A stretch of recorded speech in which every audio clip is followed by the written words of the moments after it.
कभी कभी जो चीजें बिल्कुल रूटीन लगती हैं वो भारत की सबसे बड़ी और दुस्साहसी कहानियों में से एक बन जाती हैं। एक ट्रेन, एक सामान्य सफर और एक ऐसी चोरी जिसने सबको हैरान कर दिया। तो चलिए समझते हैं इस नामुमकिन से लगने वाले क्राइम की कहानी। इसकी शुरुआत होती है एक ऐसी सुबह से जो देखने में तो बिल्कुल आम थी, लेकिन असल में अपने पीछे एक बहुत बड़ा राज छिपाए हुए थी। तो बात है 9 अगस्त 2016 की। जगह थी Chennai railway yard. Salem Chennai express station पर पहुंच चुकी थी और अधिकारी उसका एक खास कार्गो उतारने के लिए तैयार थे। सब कुछ एकदम नॉर्मल था, रोज की तरह।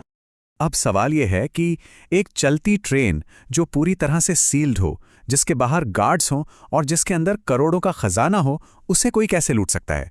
जवाब, ट्रेन की छत काटकर। जी हाँ, जब अधिकारियों ने कोच का दरवाजा खोला ना, तो उनके पैरों तले जमीन खिसक गई।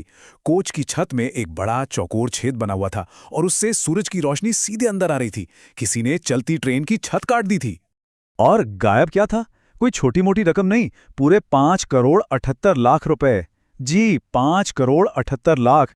लेकिन ये पैसा था कैसा? देखिए, ये कोई नए नोट नहीं थे। ये थे वो पुराने, गंदे या फटे पुराने नोट जिन्हें बैंक इकट्ठा करके आरबीआई को वापस भेजते हैं ताकि उन्हें नष्ट किया जा सके। और इसी वजह से उस ट्रेन में 1-2 करोड़ नहीं, बल्कि पूरे 342 करोड़ रुपए ले जाए जा रहे थे। तो सवाल ये है कि आखिर ये किया कैसे गया? चलिए इस पूरी डकैती की प्लानिंग को परत दर परत समझते हैं। उनका प्लान किसी फिल्मी कहानी से कम नहीं था। सबसे पहले उन्होंने ट्रेन का वो हिस्सा चुना जहां ऊपर बिजली के तार नहीं होते, चिन्नासेलम और वृद्धाचलम के बीच। फिर चलती ट्रेन पर चढ़कर उन्होंने गैस कटर से बड़ी सफाई से छत में एक 2x2 फीट का छेद कर दिया। इसके बाद 2 लोग रस्सी के सहारे उस घुप अंधेरे कोच में उतरे। अंदर उन्होंने सिर्फ उन बक्सों को निशाना बनाया जिनकी जानकारी उन्हें पहले से थी, और नोटों के बंडल रस्सी से वापस ऊपर खींच लिए। सारा पैसा नीचे जमीन पर खड़ी अपनी टीम को फेंका और अगला स्टेशन आने से पहले ही अंधेरे में रफू चक्कर हो गए। एकदम परफेक्ट क्राइम। और यहीं पर यह चोरी और भी ज्यादा हैरान कर देती है। उनका मकसद लालच नहीं था, बल्कि एक मिशन था। सोचिए, कोच में 342 करोड़ रुपए रखे थे, लेकिन उन्होंने लिए सिर्फ 5.78 करोड़। क्यों? क्योंकि उनका फोकस ज्यादा से ज्यादा पैसा बटोरना नहीं, बल्कि पकड़े बिना वहां से निकल जाना था। खैर, क्राइम तो हो गया, लेकिन अब शुरू हुई पुलिस की जांच। और यह जांच अगले 2 साल तक एक बंद गली में जाकर अटक गई। शुरू में लगा कि केस सॉल्व हो जाएगा। पुलिस को मौके से 4 अलग अलग फिंगरप्रिंट्स मिले, खून का एक सैंपल भी मिला। लेकिन जब इन्हें क्रिमिनल रिकॉर्ड से मैच किया गया तो नतीजा 0। कुछ नहीं मिला। ऐसा लगा मानो ये चोर कभी थे ही नहीं, जैसे कोई भूत हो। और बस वक्त बीतता गया, मामला ठंडा पड़ता गया। अगस्त 2016 में चोरी हुई, 7 स्पेशल टीम्स बनाई गईं। फिर केस सीबीआईडी के पास गया। 2017 आते आते सारे सुराग खत्म हो गए और 2018 तक तो ये केस आधिकारिक तौर पर एक कोल्ड केस बन चुका था। मतलब एक ऐसी फाइल जिसे बंद करके रख दिया गया हो। लेकिन कहते हैं ना, जहां सारी उम्मीदें खत्म हो जाती हैं, वहां एक नया रास्ता खुलता है। और इस केस में वो रास्ता दिखाया टेक्नोलॉजी ने। ये था इस कहानी का सबसे बड़ा टर्निंग पॉइंट। तो 2 साल की नाकामी के बाद आखिर ऐसा क्या हुआ कि ये केस अचानक सुलझ गया? इसका जवाब फिंगरप्रिंट्स में नहीं था, गवाहों में नहीं था।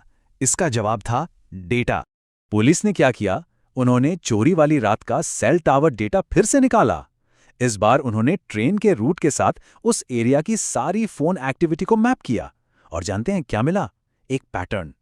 लगभग 50-60 मोबाइल नंबर एक साथ एक ग्रुप में ट्रेन के साथ साथ चल रहे थे, जैसे कोई परछाई हो। और जैसे ही इन नंबरों को क्रिमिनल रिकॉर्ड से मिलाया, लिंक मिल गया। ये लोग थे मध्य प्रदेश के रतलाम और गुना के पारदी समुदाय के सदस्य। और फिर वो दिन आया, 13 अक्टूबर 2018। पुलिस ने पहली गिरफ्तारी की। 2 साल से चल रहा ये अंधा केस आखिरकार खुल गया। तो अब आते हैं कहानी के आखिरी हिस्से पर। इस केस से क्या सबक सीखे गए और क्या कुछ सवाल अब भी बाकी हैं? इस एक चोरी ने आरबीआई और इंडियन रेलवे की नींद उड़ा दी। और इसके बाद जो बदलाव हुए वो बहुत बड़े थे। अब कीमती सामान वाले डिब्बों के अंदर हथियार बंद गार्ड्स तैनात होते हैं। जिन रूट्स पर खतरा ज्यादा है, वहां सीसीटीवी और जीपीएस ट्रैकिंग पहले से कहीं ज्यादा मजबूत कर दी गई है। और हां, वो हिस्से जहां बिजली के तार नहीं हैं, उन पर अब खास नजर रखी जाती है। मतलब इस एक घटना ने हमेशा के लिए बदल दिया कि भारत में ट्रेन से पैसा कैसे ले जाया जाएगा। तो गैंग तो पकड़ा गया, सब ठीक है, लेकिन उस पैसे का क्या हुआ? देखिए, क्योंकि वो सारे नोट पुराने थे जिनका कोई रिकॉर्ड नहीं था, इसलिए वो पूरी रकम कभी मिली नहीं पाई। और यही इस कमाल की चोरी का आखिरी राज है जो आज तक अनसुलझा है।